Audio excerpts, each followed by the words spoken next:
हमारा मन भला शांत कैसे होगा? हमारे मन में तो तरह तरह के विचार चल रहे हैं। हम काम कुछ और करना चाहते हैं, लेकिन हमारा मन हमसे कुछ और ही काम करवा लेता है। इससे पहले कि आप अपने मन को शांत करने का प्रयास करें, यह जानना जरूरी है कि मन का व्यवहार शांत होने वाला है ही नहीं। अगर मन शांत होने वाला हो सकता है तो इस दुनिया में सभी के मन शांत हो गए होते और हर कोई अपना जीवन सुखी सुखी बिता रहा होता। फिर ना कोई हंगामा होता और ना ही किसी तरह की कोई तकलीफ। सभी का जीवन खुशी खुशी बीत रहा होता। फिर ना तो आप और ना ही मैं पैसे कमाने के पीछे भाग रहे होते। समस्या तो यह है कि हम ज्यादा से ज्यादा चीजें इकट्ठा करना चाहते हैं, क्योंकि हमें लगता है कि हमारे पास जितनी ज्यादा चीजें होंगी हम उतना ही सुखी रहेंगे। लेकिन वास्तविकता तो यही है कि बाहर की किसी भी चीज में कोई सुख नहीं है और ना ही उनमें कोई दुख है। और यही कारण है कि जब हम किसी चीज के पीछे भाग रहे होते हैं, जब हम कोई चीज पाना चाहते हैं, तो उसे पाकर हमें पल भर के लिए खुशी तो मिलती है, लेकिन बाद में हम उस खुशी का एहसास नहीं कर पाते। वो खुशी दुख में परिवर्तित हो जाती है। और इसी प्रकार से हम एक चीज से दूसरी चीज, दूसरी से तीसरी चीज के पीछे लगातार भागते रहते हैं, क्योंकि हमें ऐसा ही लगता है कि यदि हम वह चीज पा लेंगे तो हम सुखी हो जाएंगे। लेकिन वास्तविकता में वही सुख हमारे दुख का कारण बन जाता है, जिसके कारण हमारा मन बेचैन रहने लगता है। हम उस चीज को पाने के लिए तरह तरह के उपाय करते हैं, लेकिन उससे हमें फायदा नहीं होता है, जिसके कारण हमारा मन और भी बेचैन होने लगता है। और यह बेचैनी धीरे धीरे चिंता का रूप ले लेती है और हमारा मन पूरी तरह से अशांत हो जाता है। हमें कुछ भी अच्छा नहीं लगता। हमें लगता है कि जो कुछ हमने मांगा था उसका उल्टा हो रहा है, सब कुछ हमारे विपरीत जा रहा है। और फिर हम अपने मन को शांत करने के लिए ध्यान करना शुरू करते हैं, क्योंकि एक ध्यान ही वह मार्ग है जो हमें ज्ञान की ओर ले जाता है। वह हमें यह बताता है कि बाहर किसी भी चीज में कोई सुख नहीं है और ना ही दुख है। दुख और सुख तो हमारे मन का भ्रम है। यह हमारे मन की एक उपज है, जिसके लालच में हमारा मन हमें यहां वहां भगाता रहता है।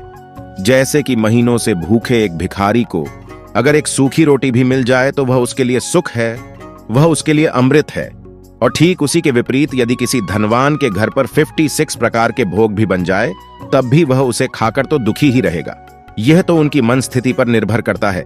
इसे और अच्छे से समझने के लिए आज की जो कहानी मैं आपको सुनाने जा रहा हूं, इस कहानी के माध्यम से आप यह समझ पाएंगे कि हमारे मन की स्थिति क्या है और हम इसे कैसे नियंत्रित कर सकते हैं। तो चलिए बिना किसी देरी की कहानी शुरू करते हैं। एक समय की बात है। एक गांव में धर्मा नाम का एक युवक रहता था, जिसका मन बहुत ही अशांत रहता था। वह हमेशा तनाव में रहता। वह अपने मन को शांत करना चाहता था, लेकिन उसे कोई भी उपाय नजर नहीं आ रहे थे। उसके जीवन में कई प्रकार के दुख थे, जिनके कारण वह हमेशा तकलीफ में रहता, तनाव में रहता। एक दिन उसे पता चला कि उसके गांव में एक बौद्ध भिक्षु आए हुए हैं, जो सभी को दुख और सुख पर उपदेश दे रहे हैं। धर्मा ने तुरंत ही घर से निकला और उनके आश्रम जा पहुंचा। वहां पर पहुंचने के बाद धर्मा ने देखा कि वह बौद्ध भिक्षु सभी गांव वालों को उपदेश दे रहे थे। बौद्ध भिक्षु कह रहे थे कि सभी के जीवन में कोई ना कोई सुख और दुख तो आता ही रहता है, जिस कारण हमारा मन बहुत अशांत रहता है। और एक अशांत मन इस दुनिया का कोई भी सुख नहीं ले सकता। फिर चाहे उसे पूरी दुनिया की धन दौलत ही क्यों ना मिल जाए, वह उसे पाकर भी दुखी ही रहेगा। परंतु जिस व्यक्ति का मन शांत है, उसके पास चाहे कुछ भी हो या ना हो, वह हर छोटे पल का आनंद ले सकता है। वह हर पल को खुशी खुशी जी सकता है। इस दुनिया का और इस जीवन का परम सुख भी प्राप्त कर सकता है। इतना कहकर उन बौद्ध भिक्षु ने अपना प्रवचन समाप्त कर दिया और वापस आश्रम की ओर लौट गए। धर्मा भी उनके पीछे पीछे आश्रम पहुंच गया और धर्मा ने उन बौद्ध भिक्षु से कहा, हे गुरुवर, अभी कुछ देर पहले आप उपदेश दे रहे थे कि एक शांत मन हर पल का आनंद ले पाता है, हर पल को सूखी सूखी जी पाता है। लेकिन इस दुनिया में सभी के पास मन है और सभी के मन अशांत है, तो ऐसे में भला अपने जीवन को कोई सूखी सूखी कैसे जी सकता है? इस दुनिया में शांत मन किसी के पास नहीं। मेरे पास भी एक ही मन है और वह भी शांत नहीं है। गुरुवार, क्या आप बता सकते हैं कि मैं अपने इस मन को कैसे शांत करूं? तभी बौद्ध भिक्षु ने धर्मा को ध्यान के बारे में समझाया, ध्यान के फायदे बताए और उसे कहा, ध्यान करने से हमारा मन शांत हो जाता है। हम विचारों के दलदल से बाहर आने लगते हैं और इस कारण हमारे जीवन में सुख उत्पन्न होने लगता है। यदि तुम भी अपने जीवन में सुखी होना चाहते हो, अपने मन के इन विचारों के दलदल से बाहर निकलना चाहते हो, तुम्हें ध्यान करना चाहिए।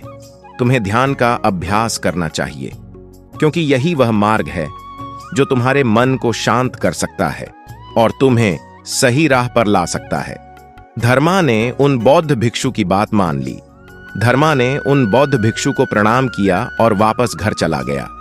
घर पहुंचने के बाद उसने ध्यान करना शुरू किया। वह रात भर ध्यान करता रहा, लेकिन उससे उसे कोई लाभ नहीं हुआ। इसी कारण वह अगली सुबह फिर से उन बौद्ध भिक्षु के पास पहुंचा और उन बौद्ध भिक्षु से कहता है, गुरुवर, आपके कहे अनुसार मैंने रात भर ध्यान किया है, लेकिन उससे मुझे कोई लाभ नहीं हुआ। मेरा मन तो अभी भी अशांत है। आप तो कह रहे थे कि ध्यान करने से हमारा मन शांत हो जाता है। तभी वह बौद्ध भिक्षु धर्मा से कहते हैं, ध्यान कोई एक बार करने की चीज नहीं है, यह तो अभ्यास है और धीरे धीरे समय के साथ मन शांत होता जाएगा। इस पर धर्मा कहता है, हे गुरुवर, मेरे पास इतना समय नहीं है। मुझे कोई ऐसा मार्ग बताइए जिससे जल्दी जल्दी मेरा मन शांत हो जाए और मैं खुशी खुशी अपना जीवन जीने लग जाऊं। ऐसे तो मेरा बहुत समय बर्बाद हो जाएगा। मुझे कुछ ऐसा बताइए गुरुदेव जिससे मेरा मन आज के आज और अभी शांत हो जाए, जिससे मैं सुख की अनुभूति कर पाऊं, मुझे सुकून मिले। उस युवक की यह बात सुनकर बौद्ध भिक्षुक मुस्कुराने लगे। उन्होंने उस युवक से कहा, बेटा, मेरे पास तुम्हारे लिए कुछ ऐसा है जिससे तुम्हारा मन अभी के अभी शांत हो जाएगा। इतना कहकर वह बौद्ध भिक्षुक अपने आश्रम में गए और अंदर से एक घड़ा लेकर आए और धर्मा को थमाते हुए कहते हैं, जाओ और पास की बह रही उस नदी से इस घड़े में पानी भरकर लाओ। बौद्ध भिक्षुक के इतना कहने के बाद धर्मा ने वह घड़ा हाथ में ले लिया और नदी की तरफ जाने लगा। उसके बाद मन ही मन सोच रहा था कि लगता है यह गुरु पागल हैं, इन्हें कुछ नहीं पता। भला यह घड़ा मेरे जीवन में शांति कैसे ला सकता है, यह मेरे मन को शांत कैसे कर सकता है। लेकिन उसके पास और कोई रास्ता नहीं था, जिसके कारण उसने घड़ा लिया और पास वाली नदी के पास पहुंच गया। उसने उस नदी में से उस घड़े में पानी भरना शुरू किया, लेकिन जैसे ही धर्मा ने उस घड़े को नदी से बाहर निकाला तो धर्मा ने देखा कि उस घड़े के चारों ओर छोटे छोटे छेद है, जिससे पानी तेजी से बाहर की ओर निकल रहा था। उसने लगातार कई बार प्रयास किया, लेकिन काफी बार कोशिश करने के बाद भी वह उस घड़े को पूरा नहीं भर पाया और थक हार कर उन बौद्ध भिक्षुक के पास वापस लौटा और क्रोधित होकर कहता है, गुरुवर, आपने यह कैसा घड़ा दिया है? इसके चारों तरफ तो छेद है। भला मैं इसमें पानी कैसे भरकर ला सकता हूं? जब भी मैं पानी भरता हूं, इस गड्ढे के छेद से सारा पानी बाहर निकल जाता है। इस घड़े को मैं पूरा नहीं भर सकता। तभी वह बौद्ध भिक्षुक धर्मा को शांत कराते हुए कहते हैं, बेटा, शांत हो जाओ। तुम्हें तुम्हारे प्रश्न का जवाब ही तो दे रहा हूं, और यदि तुम क्रोधित अवस्था में इस जवाब को सुनोगे तो इसे समझना तुम्हारे लिए मुश्किल हो जाएगा। इसलिए शांत हो जाओ और मेरी बात समझने का प्रयास करो। ये जो घड़ा मैंने तुम्हें दिया है, इसे अपना मन समझो, और मन केवल दो ही प्रकार से शांत हो सकता है। पहला यह कि तुम उसे लबालब पूरा भर दो और उसमें कुछ भी और आने जाने की जगह ना बचे। क्या तुम इस घड़े को इस प्रकार भर सकते हो? इस पर वह युवक कहता है, हे गुरुवर, मैं इस घड़े को लबालब नहीं भर सकता, क्योंकि जब भी मैं इसमें पानी भरता हूं, सारा पानी तो छेद से बाहर निकल जाता है। तभी वह बौद्ध भिक्षु उस युवक से कहते हैं, ठीक, इसी तरह हम भी अपने मन को कभी नहीं भर सकते। हम जितना इसमें डालते जाएंगे, वह सब कुछ हमारे शरीर के द्वारा बाहर आता रहेगा। फिर चाहे वह क्रोध हो, प्रेम हो या फिर दया, हम जो भी अपने अंदर आने देते हैं वही हमारे अंदर से बाहर भी आता है। और इसीलिए मैंने तुम्हें छेद वाला घड़ा दिया, क्योंकि यह हमारे मन के जैसा ही है। और जब हम इस मन को भस्म करना चाहते हैं, तब तुम अपना समय बेकार कर रहे हो। क्या तुमने एक पल के लिए भी यह नहीं सोचा कि इसी प्रकार तो तुम अपने मन को भरने में भी लगे हुए हो? क्या इससे तुम्हारा समय बर्बाद नहीं हो रहा? क्या इससे तुम्हारा जीवन बर्बाद नहीं हो रहा? क्योंकि जिस भी चीज से तुम अपने मन को भरोगे, वह तो बाहर निकल ही जाएगा। धर्मा को अपनी गलती का एहसास हुआ। वह तुरंत उस बौद्ध भिक्षुक के चरणों में गिर गया और उस बौद्ध भिक्षुक से कहता है, गुरुवर, आपने सच कहा। मैंने कभी भी इसके बारे में नहीं सोचा कि मैं अपना जीवन अपने आप ही बर्बाद कर रहा था। ठीक है, मैं तो इस बात से अनजान था, लेकिन आज आपने मेरी आंखें खोल दी। परंतु गुरुवर, अगर यह मन को पूरी तरह भरने का पहला तरीका मन को शांत नहीं कर सकता, तो मन को शांत करने का दूसरा तरीका कौन सा है? गुरुवार मुस्कुराते हुए धर्मा से कहते हैं, दूसरा तरीका है कि अपने मन को पूरी तरह खाली करो। इस पर धर्मा कहता है, गुरुवर आप ही मुझे बताइए कि मैं अपने मन को खाली कैसे कर सकता? तभी बौद्ध भिक्षुक कहते हैं, बेटा यह तो बहुत ही सरल है, बाहर का कूड़ा अपने भीतर मत जाने दो, इस प्रकार तुम्हारा मन अपने आप ही खाली हो जाएगा। धर्मा कुछ देर सोच विचार करने के बाद बौद्ध भिक्षुक से कहता है, हे गुरुदेव, यह कैसे संभव है? जो भी हम देखते हैं सुनते हैं वह हमारे मन में ही तो जाता है, वह हमारे भीतर की ओर ही तो जाता है, फिर मैं उसे कैसे रोक सकता हूं? इस पर बौद्ध भिक्षुक मुस्कुराने लगे और उस युवक से कहते हैं, बेटा मैं तुम्हें यही तो समझाने का प्रयास कर रहा हूं कि मन को केवल ध्यान से ही जीता जा सकता है और एक दिन ध्यान करने से कुछ नहीं होने वाला। हमें इसके लिए समय देना होगा, हमें इसके लिए धैर्य रखना होगा, इसका निरंतर अभ्यास करना होगा। आगे बौद्ध भिक्षुक धर्मा से कहते हैं, बेटा क्या तुम्हें प्यास लगी? युवक कहता है, हाँ गुरुवर मुझे बहुत जोरों की प्यास लगी है। इस पर उन बौद्ध भिक्षु ने धर्मा को पानी पिलाया और कहा, ये लो पानी पी लो, इससे तुम्हारी प्यास बूझ जाएगी। लेकिन मुझे एक बात बताओ, क्या आज पानी पी लेने से फिर तुम्हें कभी प्यास नहीं लगेगी? तुम कभी फिर मुझसे पानी नहीं मांगोगे? इस पर धर्मा कहता है, गुरुवर आप कैसी बातें कर रहे हैं? पानी तो हमारे जीवन का एक हिस्सा है, इसके बिना तो हम मर जाएंगे, और आप कह रहे हैं कि आज पानी पी लो और उसके बाद में कभी पानी ना पिएं। ये भला कैसे संभव है? प्यास तो हमें रोज लगती है और हम रोज पानी पीते हैं, इसके बिना तो हम मर जाएंगे। तभी बौद्ध भिक्षुक मुस्कुराते हुए धर्मा से कहते हैं, ठीक इसी प्रकार एक दिन के ध्यान से हमारा मन शांत नहीं हो सकता।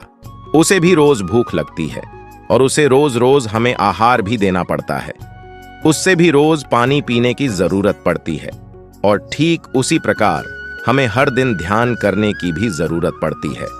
और जब हम निरंतर ध्यान करते हैं, इसका अभ्यास करते हैं, तो देखते ही देखते हमारे मन की भूख शांत होने लगती है और एक समय पर हमारा मन सारे विचार उत्पन्न करना बंद कर देता है।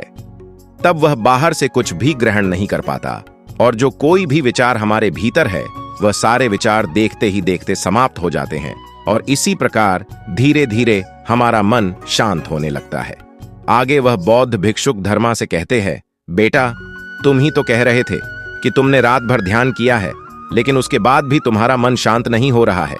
बेटा तुम चाहो तो 1 घंटे के लिए ध्यान कर सकते हो, चाहो तो पूरा दिन भर तुम ध्यान करो, लेकिन इसका लाभ भी तुम्हें उतना ही मिलेगा। मान लो तुम 1 दिन के लिए ध्यान करते हो तो इससे तुम्हारे मन को भी शांति केवल कुछ समय के लिए ही मिलेगी। ये हो सकता है कि वह 1 घंटे के लिए शांत रहे या फिर केवल कुछ क्षणों के लिए, लेकिन वह शांत अवश्य होगा। लेकिन जैसे ही उसे फिर से भूख लगेगी वह फिर से अशांत हो जाएगा और फिर से यहाँ वहां भागने लगेगा और वह अपने विचारों की तलाश में आगे बढ़ेगा, क्योंकि उसे भी तो भूख लगी है, उसे भी तो खाना चाहिए, उसे भी तो पानी चाहिए। जैसे कि जब तुम्हें भूख लगती है तुम शांत हो जाते हो क्योंकि तुम्हें भोजन चाहिए, पानी चाहिए, ताकि तुम अपने पेट की भूख को मिटा सकें और तुम्हें शांति मिले। इस पर धर्मा कहता है, आप सत्य कहते हैं, मैं ही गलत था, मेरी ही गलती है। मैं अपने मन को अवश्य शांत करके रहूंगा, फिर चाहे इसके लिए मुझे कितना भी समय क्यों ना लग जाए, मैं भी उस सुख को प्राप्त करके ही रहूंगा। मैं इस खाली घड़े में पानी भरकर अपने जीवन को बर्बाद नहीं करना चाहिए। मैं अपने मन को शांत करके ही रहूंगा, मैं अपने मन को पूरी तरह से खाली कर दूंगा। इतना कहकर धर्मा ने उन बौद्ध भिक्षुक को प्रणाम किया और वापस अपने घर की ओर लौट गया। साथियों, हम लोगों के जीवन में भी कई प्रकार की समस्याएं हैं और हम उन समस्याओं का समाधान करना चाहते हैं और अंत में हमें जो मार्ग मिलता है वह ध्यान है। हम ध्यान तो करना चाहते हैं, लेकिन हम उसके परिणाम को तुरंत पाना चाहते हैं। जब हम शुरू में ध्यान करते हैं तो हमें उसका कुछ भी लाभ नहीं मिलता और हमें लगता है कि यह व्यर्थ है। साथियों, हम लोगों के जीवन में भी कई प्रकार की समस्याएं हैं और हम उन समस्याओं का समाधान करना चाहते हैं और अंत में हमें जो मार्ग मिलता है वह ध्यान है। हम ध्यान तो करना चाहते हैं, लेकिन हम उसके परिणाम को तुरंत पाना चाहते हैं। जब हम शुरू में ध्यान करते हैं तो हमें उसका कुछ भी लाभ नहीं मिलता और हमें लगता है कि यह व्यर्थ है, इससे हमें कोई भी फायदा नहीं होने वाला, क्योंकि हमें तो सब कुछ जल्दी जल्दी चाहिए। लेकिन वास्तविकता तो यही है कि ध्यान सब्र और समय मांगता है और साथ ही उसे शांति भी चाहिए। परंतु हम इतने अशांत हैं कि हमारे भीतर यह तीनों चीजें नहीं हैं। इसीलिए अपने भीतर धैर्य पैदा करें। जब आपके भीतर धैर्य पैदा होगा तभी आप सब्र, समय और शांति के महत्व को समझ पाएंगे और फिर आपका समय चाहे कैसा भी क्यों ना चल रहा हो, आप हर समय खुश रहना सीख जाएंगे। अगर आपका मन अशांत है तो यह किसी और के हाथों में नहीं है कि वह आपके मन को शांत कर सकें। यह तो आपके हाथों में है कि आप अपने मन को किस प्रकार और कितनी देर तक के लिए शांत कर सकते हैं। तो साथियों, ये वीडियो आपको कैसी लगी? मैं उम्मीद करता हूं इस वीडियो से आपको बहुत कुछ सीखने को मिला होगा। अपनी राय कमेंट बॉक्स में दें। फिर मिलते हैं अगले वीडियो में। जय हिंद।